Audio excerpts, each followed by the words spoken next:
Okay. Good afternoon, everyone. Indiana has experienced its worst COVID-19 surge since last winter. Our positivity rate has risen to 10.8%, fueled by a significant increase in new cases. As a reminder, our positivity rate was just over 2% at the end of June.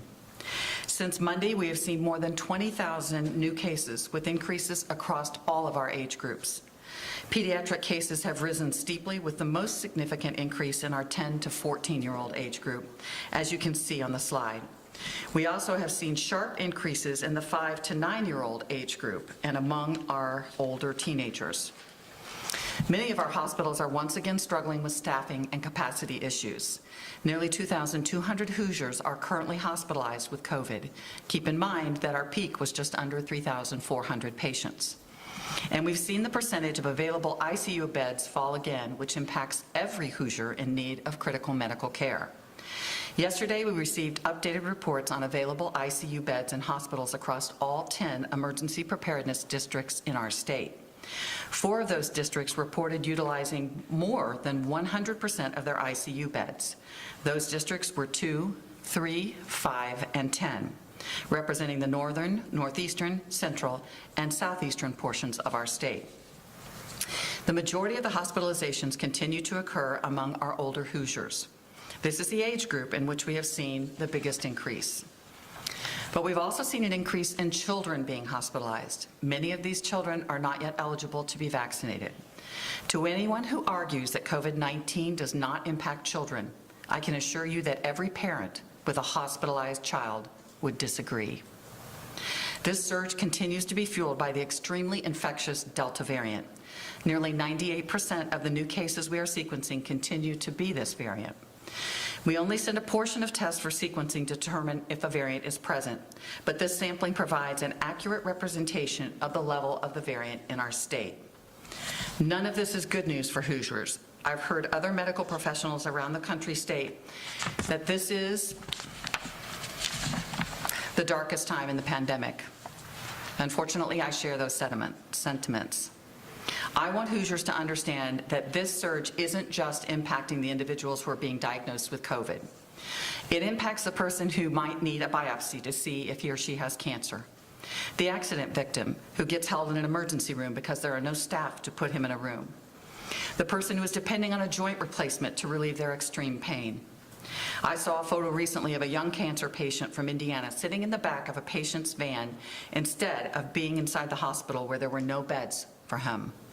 It was heartbreaking.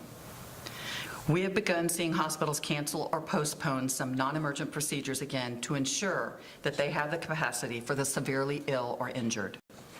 I have incredible empathy for Hoosiers all over the state who are having their health care procedure delayed or otherwise impacted because of the hospital capacity issues. I want Hoosiers to understand that the decisions that they are making affect others. It's incredibly disappointing to have effective tools such as the COVID-19 vaccine and still have nearly half of our eligible population refuse to get it. We will continue to throw everything we have at this surge, but even that presents challenges. This week alone, we scheduled almost 50 different mobile vaccination testing sites throughout the state. In the first 3 days, we provided more than 5,000 tests and administered more than 800 vaccines. Our local health departments administered more than 11,000 tests during the same period. Statewide, across all sites, well over 200,000 tests have been administered this week. Testing in particular is very much needed right now, given the increase in transmission. At some of our sites, we are seeing positivity rates close to 20%. We have 10 mobile units that we take into areas where we are seeing high transmission. We recently created a request form for communities to use if they want one of these units. Once we get a request, we work with the local health departments and the leaders to identify locations that are willing to host these operations. Unfortunately, due to the high volume of people seeking testing, traffic is overwhelming some of the locations that have agreed to host us. Some have requested that we find a different site to ease the congestion and ensure that their regular operations are not disrupted. This means that a 3-day clinic that was planned for a particular location might have to change. In these instances, we are sending text messages and emails to the individuals affected to notify them of the change. We are doing this as quickly as possible, but please understand that many of these changes occur at the last minute, sometimes late at night. We also are trying to get more testing into school settings, both through our mobile units and by offering BioNext Now rapid tests in schools. These rapid tests can quickly assess whether a student's symptoms are COVID or not, and this can help reduce the quarantine and keep our children in school when they're healthy enough to be there. We sent out a survey this week to more than 2,000 schools to ask whether they were offering testing and to offer BioNext Now tests. A total of 318 schools responded by the end of the day yesterday. Of those that responded, 35% indicated that they were already offering testing. 53% indicated that they were interested in receiving BioNext Now cards. We will be working to get those cards to the schools that are interested as quickly as possible. But given the low initial response rate, we estimated that only about 10% of schools across the state are offering testing. We will reopen the survey to give schools that didn't respond another opportunity to express an interest in testing support. These tests are easy to use and can help keep as many children as possible in school and participating in activities. I also want to note an important improvement coming to our school dashboard. Next week, we'll be able to add a toggle feature to the school dashboard that will differentiate between the school years, including showing which schools have reported as required yet this school year. This will show that more than 1,200 schools have not reported this school year as required. I want to stress that these cases must be reported to the state. Unfortunately, we have many more weeks of this high level of activity before we can expect this Delta surge to start declining. And that's why it's imperative that every Hoosier do what's needed to prevent additional cases. Finally, I want to make you aware that once again, the Hoosiers who serve you have answered our call for help. More than 300 Indiana National Guard soldiers have volunteered once again to help with a pandemic response. This includes medics and logistical support to help with testing and vaccination efforts. We also are working with the Bowen Center again to identify additional resources for our healthcare partners. Watch for another volunteer call out soon. We're incredibly grateful for the support and the dedication of these volunteers and all the healthcare workers and public health warriors who continue to step up day after day to help Hoosiers. Now Dr. Weaver has some vaccine updates. Thank you, Dr. Box. As difficult as the pandemic surge is right now, there is good news. This week, Pfizer received full approval for its vaccine for people aged 16 and older. For many people who were waiting on full approval rather than an EUA, this is your chance to protect yourself and the people you love. Please do not delay. Go get vaccinated. We have noticed an increase in Hoosiers scheduling their vaccine after the announcement this week. Our Zotec vaccine sites saw a 10% increase in appointments. We also received guidance about a third dose for immunocompromised individuals.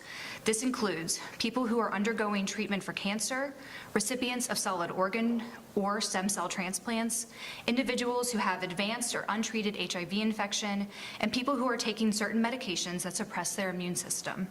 This recommendation reflects the fact that people who are moderately to severely immunocompromised might not build enough protection when they first get a vaccination. When this happens, getting another dose of the vaccine can sometimes help them build more protection against the disease. This appears to be the case for some immunocompromised people in COVID-19 vaccines. If you fall into these categories, please consider getting a third dose of one of the mRNA vaccines, which are the Pfizer and the Moderna vaccines, and this is 28 days after your second dose. Ideally, you would get the same type of vaccine that you received earlier, but if only one or the other is available, it is fine to get that vaccine. You do not need a physician's order, but will be asked to attest to the fact that you meet these criteria when you receive your third dose. The recommendation for an additional dose of vaccine does not apply if you got the Janssen or the Johnson & Johnson vaccine. If you received J&J as your vaccine, please do not seek an additional dose at this time. We also have heard the federal government has developed a plan to begin offering COVID-19 booster shots to the general public this fall. Implementation of the plan is subject to FDA's authorization and CDC's recommendation. A booster dose refers to another dose of vaccine that is given to someone who built enough protection from the vaccine during their first series. But then they see that protection decreases over time. This is called waning immunity. At this time, we expect those doses to be the same formulation of the current vaccines. Studies are currently occurring with other variations of the vaccine that incorporate the Delta variant, but the new formulas have not been authorized. As third dose and booster doses roll out, we'll be working to enhance our vaccine dashboard to capture these data.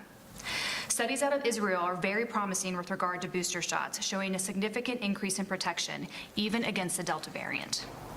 We will have more information on how booster doses roll out once they have received approval and formal guidance has been issued. In the meantime, we remain focused on providing vaccines to Hoosiers who are eligible. In the past week, more than 40,000 Hoosiers have become fully vaccinated against COVID-19, and more than 83,000 vaccines have been administered. The biggest increase in vaccination rates have occurred among individuals aged 12 to 19, followed by those in the 20 to 29-year-old age group. While we are encouraged to see the increase in vaccinations, the reality is that 48% of our eligible population remains unvaccinated. That statistic allows the virus to continue to thrive and puts those who cannot yet be vaccinated at greatest risk. We do not expect to see vaccines become available for children under 12 for several months. So I encourage everyone to use the tools at their disposal to protect those who are most vulnerable. The vaccines continue to be highly effective at preventing serious illness and death. Although the number of breakthrough cases has increased, they still account for less than 0.5% of all fully vaccinated individuals. Hoosiers aged 50 and older continue to represent 60% of all breakthrough cases. The number of breakthrough case hospitalizations represent 0.008% of those who are fully vaccinated. And the number of those who have been admitted to the ICU is 0.001% of fully vaccinated Hoosiers. In this slide, the blue line represents cases among unvaccinated individuals in recent weeks, while the orange represents those who were vaccinated. As you can see, unvaccinated Hoosiers are at an extreme disadvantage when it comes to getting COVID-19. The same also holds true for Hoosiers who are hospitalized. Once again, the blue line represents those who are hospitalized and unvaccinated. Here's another way to look at it, and I think this graphic is incredibly powerful because it shows that of nearly 1,300 patients admitted for COVID, only 7 were vaccinated. These trends also are holding true for individuals admitted to intensive care units. Your odds of needing the ICU due to COVID-19 are much greater if you are not vaccinated than if you are fully vaccinated. Again, if you look at it in terms of people, just one Hoosier who was fully vaccinated was admitted to the ICU out of the 205 ICU admissions. The remaining 204 were unvaccinated. We are often asked to show the rates of COVID deaths among people who have been vaccinated versus those who are not vaccinated. Since January, there have been 93 deaths in fully vaccinated Hoosiers, compared to the 2,996 deaths in unvaccinated Hoosiers. Just last week, 115 unvaccinated Hoosiers died. These are sobering realities and illustrate the importance of getting the COVID-19 vaccine. But it is also important that we do not lose sight of those routine childhood immunizations that protect our children even in non-pandemic times. Routine childhood immunizations have fallen significantly since during the pandemic. The Vaccines for Children program provides vaccines at no cost to children whose families might not be able to afford them and is a good barometer of immunization rates across the state. The VFC program has seen steep declines in ordering in some counties. The drop-off in ordering has been as high as 77% in some areas, and nearly a dozen counties saw their VFC orders drop by 50% or more. This is extremely concerning, as it signals that children are missing these routine vaccinations, such as those that protect against measles, mumps, and whooping cough. As we try to protect Hoosiers of all ages from COVID-19, we must continue to ensure that we do not neglect those other diseases. If your child is behind on immunizations, please call your healthcare provider or local health department to get caught up. Many schools are also partnering with these groups to hold catch-up events for immunizations. No child should die of a preventable disease because their health care was delayed. Do not skip your shots. Questions? Yeah. All right, our first question today is from Nikki Kelly of the Journal-Gazette.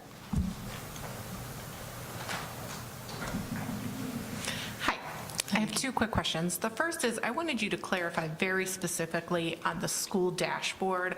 I think there's a lot of confusion. Last year, it was seen as sort of voluntary. Some schools are only adding it if they can say it's spread in the school. And also, people are getting quarantined, but yet no new cases show up on the dashboard for a school. So I wanted to just clarify all of that. And then secondly, I'm wondering, there are a lot of people not getting vaccinated because they say they have natural antibodies from a previous infection. You guys have a ton of data. Have you been able to show any data that shows how many reinfections we're seeing, just similar to the numbers you have a breakthrough, but with natural immunity from previous infection? So I'll be glad to answer your first one, and Lindsay, I'll let you speak to the second one. The school dashboard, the way that we decided, it is under Indiana code that you are supposed to report a case in a congregate setting. So that would include Department of Corrections, long-term care facilities, schools, jails. And the way that the State Department of Health chose to have that reported to us was through the school dashboard.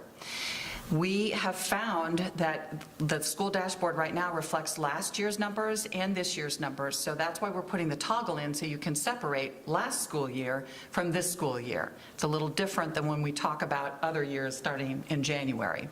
So when we looked at that, it is clear that many of our schools this year are not reporting. We do know, because we get lots of calls from school nurses, from parents, from other concerned individuals in communities, that there are many students being quarantined sometimes, but not positive cases reported. And other times, even individuals that are positive, if they're asymptomatic, are being allowed to come to school. And those are not being reported to us. So we are working very closely with our schools when that happens and reaching out directly to them and discussing the importance of reporting these cases so that the appropriate number of students can be quarantined and we can decrease, hopefully, the transmission within the schools. The main thing, though, is for students to get vaccinated. And the way that we can keep schools open to in-person training, which is the #1 goal for all parents and I believe for all schools, is we want them in schools in in-person instruction. And the main way to do that is layered mitigation. Get vaccinated and wear your masks. Lindsay, anything you want to add to that? So we have seen reinfections. We have about a 0.5% reinfection rate. And there was a study that came out of Kentucky that showed that people who were vaccinated after they had COVID had a 50% less chance of getting a reinfection.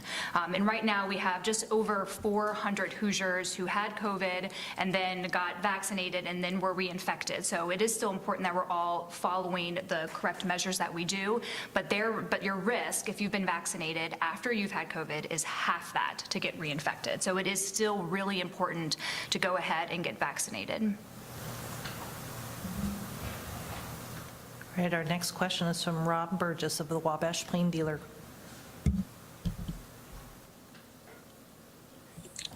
Hello, good afternoon. Good to be with you again. I have two related questions. It's been said that a lie can travel halfway around the world while the truth is still putting on its shoes, and we've certainly seen that with this pandemic. I have to imagine the comparably low vaccination rates we're seeing here, especially in the rural parts of the state, is at least partially due to the rampant misinformation spreading like wildfire, especially across social media. What are you doing to combat this? Because right now it seems like to me that misinformation is winning. And can you and would you discipline doctors and or healthcare workers who spread this misinformation in the state? So we are working very hard to get the accurate message out there, whether that is from reaching out and educating people through our healthcare providers across the state. We have engaged with the Indiana State Medical Association, with the American College of OBGYN, with the Indiana Academy of Pediatricians, to make sure that they are engaged within their communities to get this accurate messaging out there. We are in belief, and at least the studies have shown us, that individuals within a community tend to trust community people with regards to health care much more than they do someone that they don't really know or relate to at the state level. So we've been working with them to get this message out. Unfortunately, not all of them have received respectful or appropriate acceptance at meetings and other things that they've gone to, and that has made it more difficult. We also have all kinds of incredible information on our website, and we link to lots of accurate data and to messaging and articles that are accurately portray what the true data and the true evidence is with regards to wearing masks and getting vaccinated and the risks of vaccines. We continue to talk on a regular basis, as does the governor across the state, with anybody that we talk to about accurate data and information. Lindsay, what else would you add to that?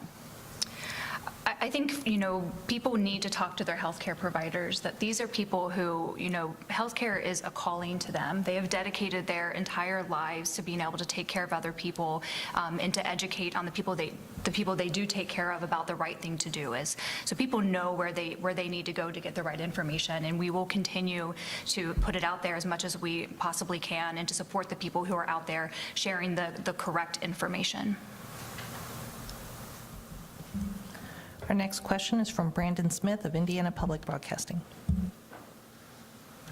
Afternoon, Dr. Box, Dr. Weaver. I have two questions. The first is, how is the state working with schools to use federal funding for COVID testing?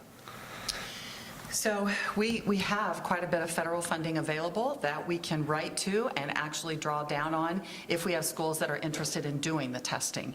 We have a handful of schools that last year decided that they wanted to do some testing, and we went out and actually trained them on the Buy an X Now cards and allowed them to be able to do the testing in their schools. And we've seen an increased interest in that this year. But again, it's a small percentage of our schools overall. We believe that this would be an excellent way for individuals that are close contacts to be able to be screened and to be able to be in the classroom longer. We believe that this is an excellent way for individuals that are symptomatic to be screened, because if that Buy an X Now test is negative, they can be back in school. So we are continuing to work with our schools. I understand they are overwhelmed with everything that they've already had to do with this pandemic and trying to educate students across the state. We would really like to be able to partner with more of them to be able to offer testing. And then my second question was a follow-up on something you just said, Dr. Weaver, in response to Rob's question, which was talk to your healthcare provider. So many people, particularly in rural communities, don't have a healthcare provider. So what are we doing to get them accurate information from people that they trust? So again, holding press conferences like this, we're out on social media. We know that the local health departments in the community are going to meetings, whether it be city council meetings, school board meetings, to talk to people and help share that information. Refer people to our website, coronavirus.in.gov, rshot.in.gov. Both have great information on there. Of course, the CDC website. We get it. We know that there is lots of information flying around there, and I just ask people to go to trusted sources. Our next question is from Kathy of the Ferdinand News. Good afternoon. I would like to hear from you guys directly as concerning masking. I know there were two meetings last week. I attended the one, everyone was masked, the board was completely masked. There was a school board meeting then. Nobody was masked except one board member, and the parents were incensed because they're telling you you should mask your kids, but there's seems to be no clear protocol. I know just personally, my 5-year-old granddaughter has trouble putting on her mask. Teacher didn't really want to help her. What's the answer as far as masks is concerned right now, especially for children and for in those congregate settings like meetings? So the answer right now for the surge that we are in with this Delta surge is that layered mitigation is the answer to this. Number one, get vaccinated so that maybe we can decrease any further surges the rest of this fall and into the beginning of next year. But number two, most importantly, is that layered mitigation where we wear masks when we are in large groups and we are inside. And we have said from the very beginning the middle of the summer, even sooner than that, that all students, teachers, and staff should go back to school and they should be masked. And that would be the way that we would decrease transmission in schools and be able to, along with vaccinating those children when they're eligible, keep schools open to in-person education. And Kathy, I will tell you, my not even 3-year-old, 2-year-old grandson didn't have his mask with him and saw his little buddy cousins that had masks on and came up to his mom and asked for his mask. And we didn't have one that fit him, so we got one of these blue masks, and he put that mask on himself and walked away with his little bitty cousins. So it is about how we approach this with our kids and how we educate them about it and the importance of wearing the mask to keep people from getting sick. Anything, Lindsay?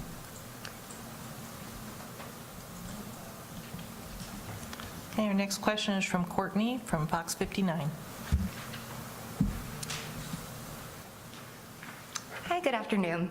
So right now, with local officials being tasked with the responsibility of imposing mask rules when it comes to their schools, we're noticing a lot of districts are seeing some of their highest numbers. Counties are seeing a very large percentage of their new cases students. Wayne County today is an example of that, with almost half of their new 80 cases being among school-age children. Is there a conversation on the table with the governor about moving back to a statewide mask mandate among students? And sort of where do those conversations go now that we're seeing just the numbers spike again with this surge? So there's always a conversation with the governor ongoing about everything with regards to this pandemic. That hasn't changed from day one, and I'm sure it won't change until we finish this. I will say that whether we have a mask mandate in place or not, the bottom line is masking is the mitigation measure that will help to decrease transmission of this Delta variant until we get out of this surge. I'm not talking about necessarily for the entire rest of the fall or even into June of 2022. But for right now, we have to decrease the transmission in the state of Indiana, and masking and getting vaccinated are the main ways we're going to do that. Next question is from Brock Turner. Hi, doctors. I appreciate you taking the time today. Dr. Box, I know you just said that masking and vaccines were the two things that, were the two single things that we could do to reduce transmission. But is the state's approach working on sort of having local governments bear the brunt of the responsibility and having individual citizens work? I mean, you said it yourself that we're seeing transmission we haven't seen in months. Is the state's approach working for that, and is it time to reevaluate that? I think that the state's approach is exactly the right approach, and that is to share with Hoosiers across the state what they can do to decrease transmission of this virus. I will say to you that it has been very clear that our elected officials want the opportunity to make these decisions for the state of Indiana. So we are giving appropriate, accurate, evidence-based recommendations very strongly about how we get out of this surge with the Delta variant. Next question is from Nikki of WRTV. Good afternoon. Two quick questions for you. First has to do with booster shots here. We already have immunocompromised Hoosiers that are eligible to be getting their booster shots. We spoke with several that said they've been calling 211, they haven't been able to sign up. What is the state's plan to help those immunocompromised Hoosiers? And I know you're waiting on guidance right now from the federal government for that next rollout, but how can you prepare so you're ready on day one? Also, how many immunocompromised Hoosiers do we know that have gotten that booster shot at this point? So we've had over 10,000 third doses given since they came out with that new authorization for immunocompromised people. So we know it's probably about 3% of our population, our total population, that would therefore be eligible for it. Honestly, if they're having trouble, most of our sites are walk-in. They shouldn't have to come up with an appointment. I almost want to say all of them. I know very few, maybe just physician offices that are requiring an appointment to get a vaccine. So I would encourage them to go. Additionally, those over 50 sites that the Department of Health is at this week, and we're going to continue that as long as we need to. We're offering Pfizer at every single one of those sites, and Johnson & Johnson as well. But for those people who are immunocompromised and are looking for that third mRNA vaccine, we're out there and we're ready to give it to you. As far as preparation for the booster, so we know we have 3 million plus Hoosiers that will need a booster shot over the coming months. Just today, we're hearing it's likely going to be 6 months and maybe not 8 months that they're recommending for people to go ahead and get the booster shot. Most of our vaccine sites, while they have scaled back significantly, are still out there and are giving vaccines actively. So it's just a process of getting them to scale back up. We've already been talking to them. We've been having discussions, preparing, planning for several weeks now, and not one person has said, no, we can't do it.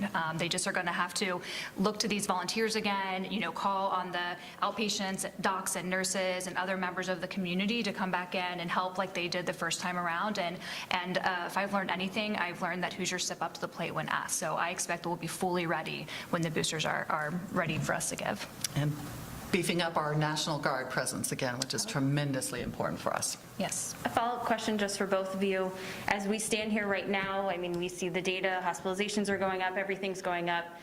We're starting to see another surge. We're not at that peak yet. Do you feel, from both of your perspectives, the state could have done more to put us in a better position than where we are right now? I don't know how we could have messaged or planned or made available vaccinations any better than what we've done. I'll be very honest with you. The accessibility of these vaccines, our partnership with local public health and with our hospital systems across the state and our National Guard has been absolutely remarkable. So I really feel that we have done everything within our power to make this vaccine available, to speak to the risks associated with the vaccine, which are minimal, and to show over and over again the benefits of being fully vaccinated. Thank you. And our next question is from Steve of KPC Media. Good afternoon. How are you two doing today? Doing well, thank you. How are you? Good. Two questions for you. Last night, we got a statement from the Whitley County Commissioners speaking about local officials, and I will read part of their statement here, quoting, "We believe individuals who have been in close contact but show no COVID symptoms should be allowed to attend work or school without interruption," saying that they do not support contact tracing quarantines. I'd like to get your reaction to that. And then second, we've been hearing about the latest supposedly miracle cure, ivermectin, an anti-parasitic. I've heard people here talking that they could go pick it up at the local farm supply store, which I know is only selling this product for horses, cows, and other livestock. Could you speak a little bit about ivermectin and whether or not that's effective, safe, or otherwise? So I'll speak to the first one. Very, very early in this process, we did a Fairbanks study where we tested people. We just randomly chose people to come to sites and be tested. And it was very clear that 45% of individuals that tested positive were totally asymptomatic at the time they tested positive. So we know 100% that up to 48 hours before, and with the Delta variant, it may even be longer than that before you become symptomatic, you are infecting other people. So that's why this concept that people that are positive, as long as they're asymptomatic, can go to school, people that are close contacts when nobody's been wearing masks can go ahead and go to school, that's why that concept doesn't work. That is absolutely incorrect and not an appropriate or science-based decision-making process. Lindsay?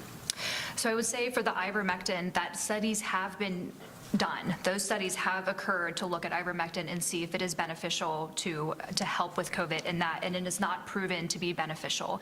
So I do not go and take a medicine that is not prescribed to you and there's not evidence that it could hurt you, that it could help you, because it actually could harm you. So I don't know honestly what else. Do you have anything to add about it? The only thing I'll add is that there have been several articles about the increase in calls to Poison Control Center for people who have been very, very severely affected, ill from this, and even had to go to the hospital. So don't take a medicine that is prescribed for animals, especially large animals, that has not been proven to affect a virus or a disease. That's my recommendation. Okay. Sorry.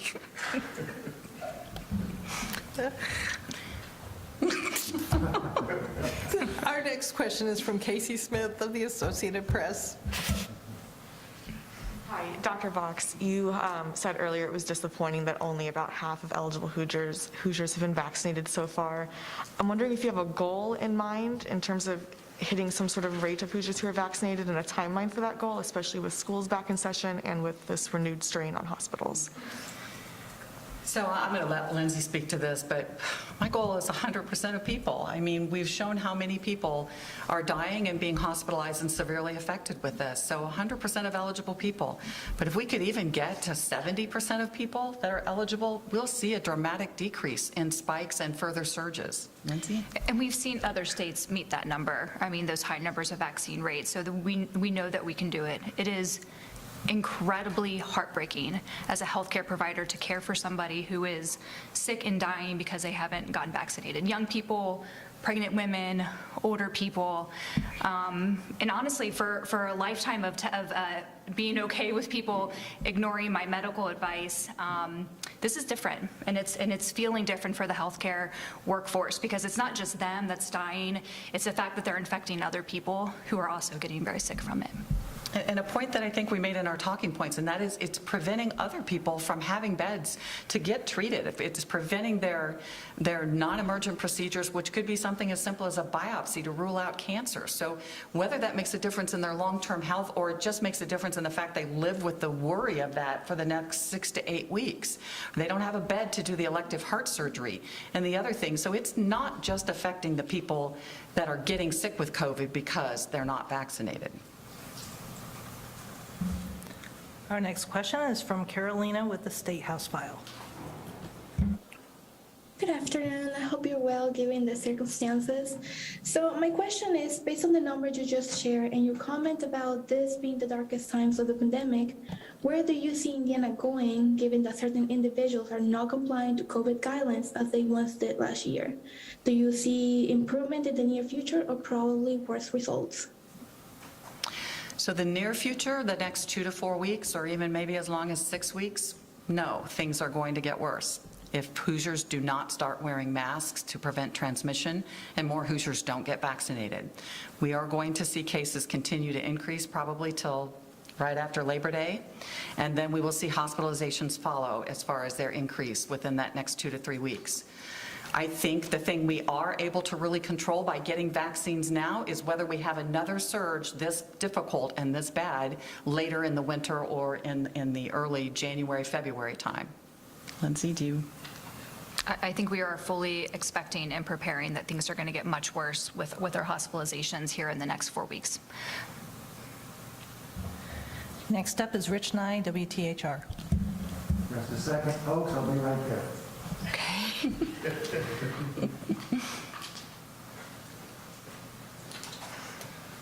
If you're having some reporting issues from schools, do you have a good grasp on how much COVID is disrupting schools at this point?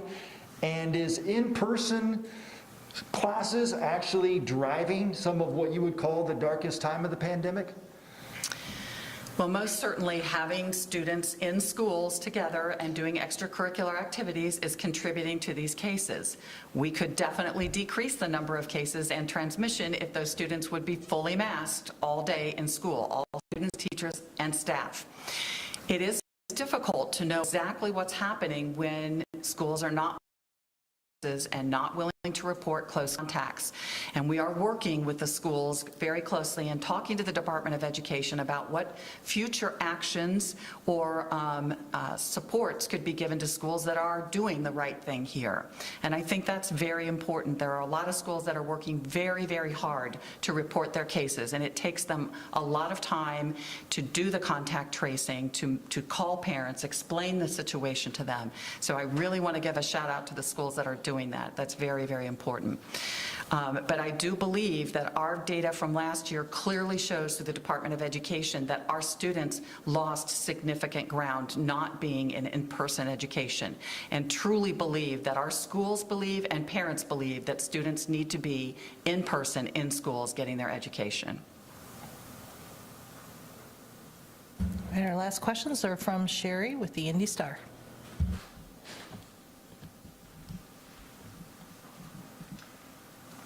Hi. Last year, I guess in November, the governor unveiled the metrics map, which you guys still update weekly on your website. That is now more of an advice map than a recommendation map, and you yourself alluded to having elected officials made it clear they want to have their say in what's going on. At this point, do you feel like the state or local communities, the health departments need to be doing more to stop the spread? People are not getting vaccinated. This is not the first time we've heard you urge people to get vaccinated in this room. People aren't getting vaccinated. People aren't wearing masks. Hospitalizations are going up. Elective surgeries in our city are being canceled.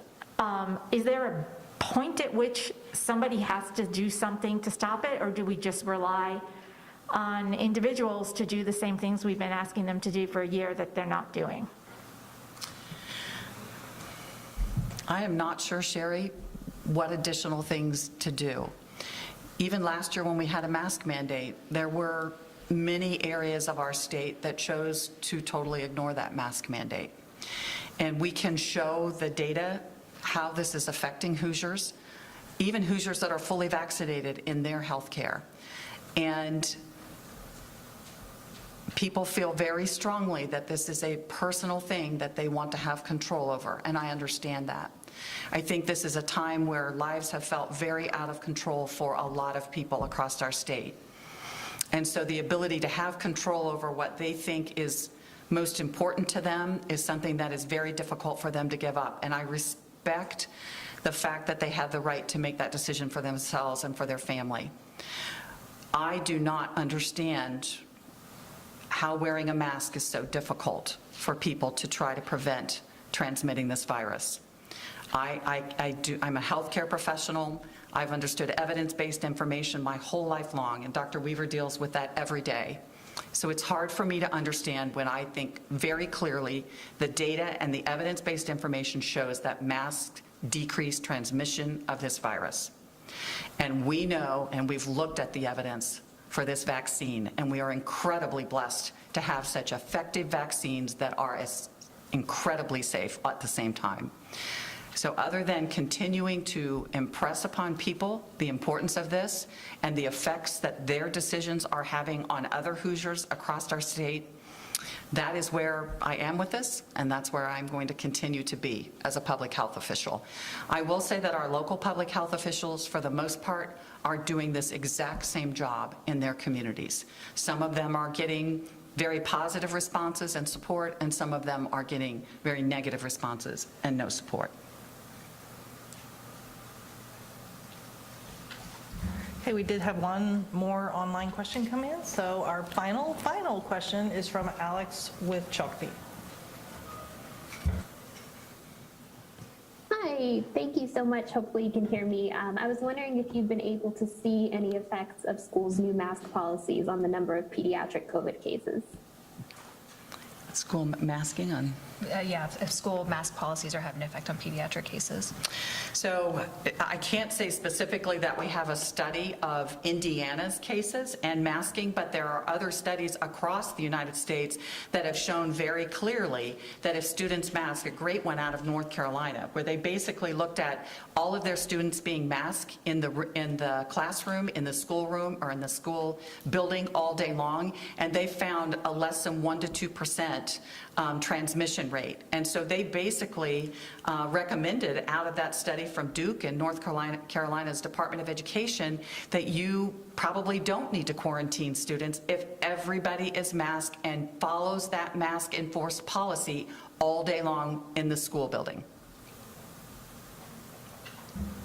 All right, that concludes today's health briefing. Thank you.